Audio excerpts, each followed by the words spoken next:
To our breaking news out of Jacksonville, Florida, a press conference with an update on a mass shooting that happened at a video game tournament there earlier this afternoon is just getting underway. Let's listen in.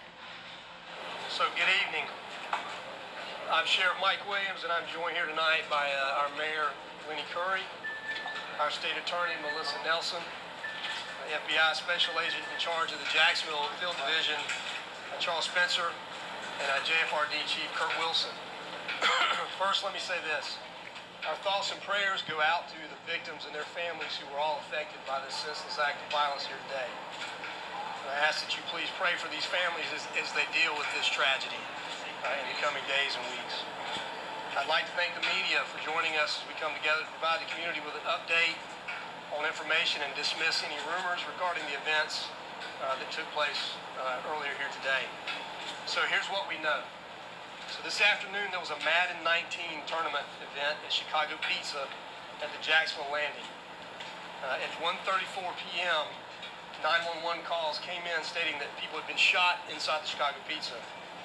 2 minutes later, at 1:36, officers were on scene at Chicago Pizza inside the Landing. Shortly thereafter, businesses in the Landing went on lockdown as other patrol units worked to evacuate the area. When the SWAT and bomb teams arrived on scene, they also conducted a detailed sweep of the landing. So there were 3 deceased individuals at the scene, one of those being the suspect who took his own life. There were 9 victims transported by JFRD to area hospitals. 7 of those had gunshot wounds. In addition, there were 2 additional gunshot victims that self-transported themselves to local hospitals. I'm happy to report that they are all in stable condition at this time. So let me recap. There were 14 total victims, 12 with gunshot wounds and 12 with other injuries that were sustained during fleeing from the restaurant. So please note this number may change as we learn of other victims who may have transported themselves to area hospitals. If you are a victim and you have not heard from us, we ask that you please call us at 630-0500 to report this. The single suspect in this case is a white male, and this is pending confirmation, but we believe the suspect to be 24-year-old David Katz from Baltimore, Maryland. And the FBI is assisting us with that leg of the investigation in Baltimore.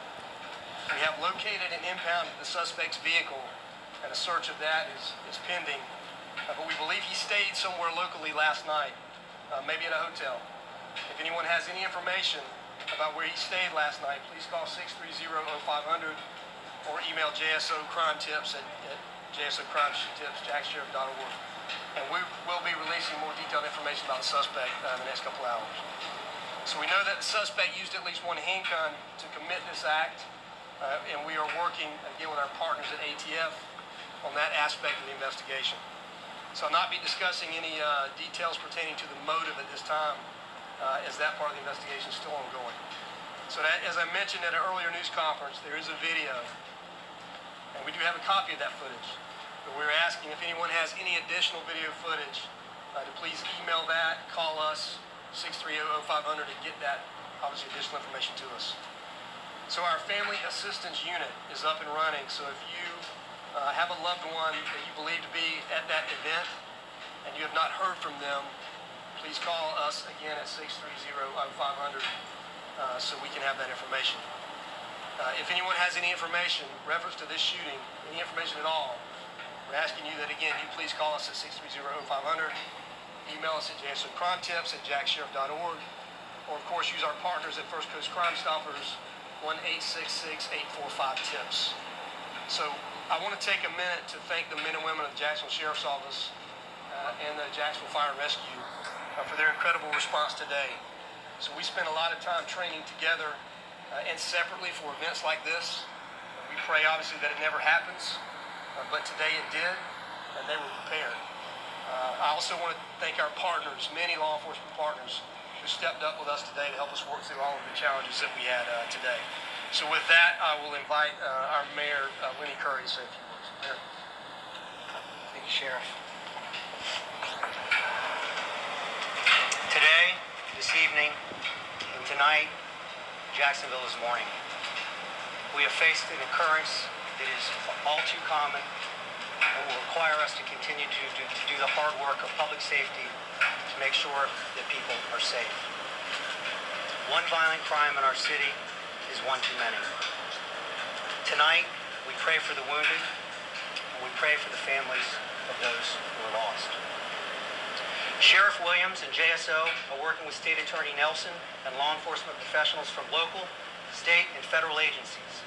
We thank them for quickly responding and securing our downtown. Our local fire and rescue professionals rapidly responded, running into chaos to start saving lives. Local medical personnel at several hospitals responded perfectly. At terrible times, we see the best in people, and today is no different. There are witnesses who have not hesitated to talk to law enforcement, and we need that to continue. If you have any relevant information about this incident, you should call the numbers the sheriff and his team are publicizing. Governor Scott and scores of leaders from around the state have expressed their condolences and support. To all those and anyone watching, I say this: pray for Jacksonville as we deal with this senseless tragedy.